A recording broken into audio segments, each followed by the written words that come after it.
Multiplying radical expressions. Multiply. Write each product in simplest form. If we have the square root of 3 times the square root of 6, we can rewrite that as the square root of 3 times 6, or the square root of 18. But the square root of 18 has a perfect square factor of 9, so we can rewrite this as the square root of 9 times 2, which is equivalent to the square root of 9 times the square root of 2, which is the same as 3 times the square root of 2. Pause the video and try number 2. So, if we're squaring this expression 5 times the square root of 3, that means we're multiplying 5 times the square root of 3 times 5 times the square root of 3. But because of the commutative property of multiplication, we can rearrange this as 5 times 5 times the square root of 3 times the square root of 3. The 5 times 5 is 25, and the square root of 3 times the square root of 3 is the square root of 9, which is 25 times 3, or 75. Now, it's important to notice here that when you multiply the square root of 3 times the square root of 3, we get 3. That's not a coincidence.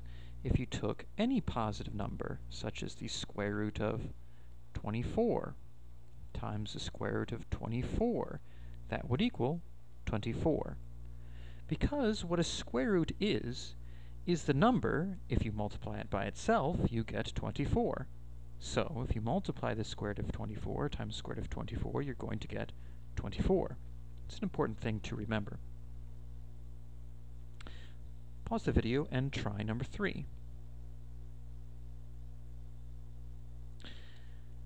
So, 8 has a perfect square factor, and we could try simplifying the square root of 8 by itself, but instead what I'm going to do is rewrite this as the square root of 8 times 4, which is equivalent to 8 times 32. Now I'm going to look for the largest perfect square factor of 32. And 4 is a perfect square factor of 32, but it's not the biggest one. I want to find the biggest one to factor out of 32. The biggest one is 16. 16 times 2 is the square root of 32. The reason I want to find the largest perfect square factor is so that I can simplify this completely in as few steps as possible. Now, this is 2 times the square root of 16 times the square root of 2, which is 2 times 4 times the square root of 2, or 8 times the square root of 2. Pause the video and try number 4.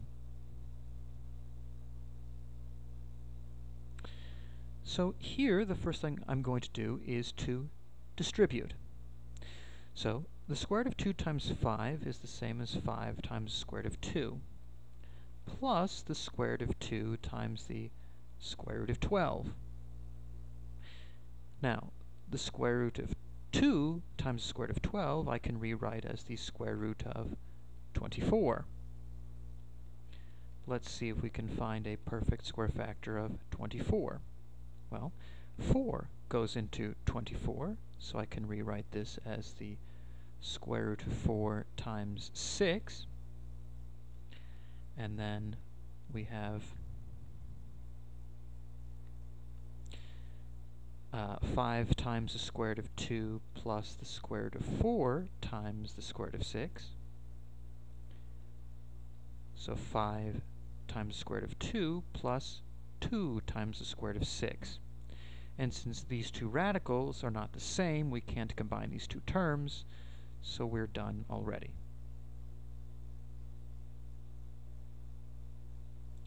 Now try problem number 5. So here, just as when we multiply binomials with variables, we have to multiply the first, outside, inside, and last terms.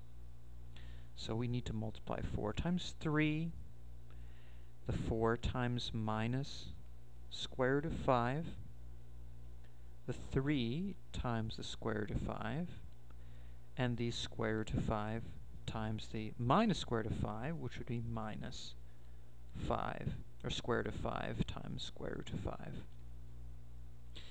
Now, 4 times 3 is 12.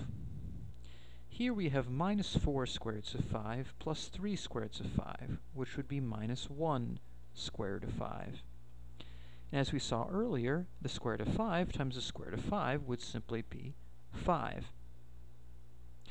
Now we have 12 minus 5, which is 7, so our final answer is 7 minus the square root of 5.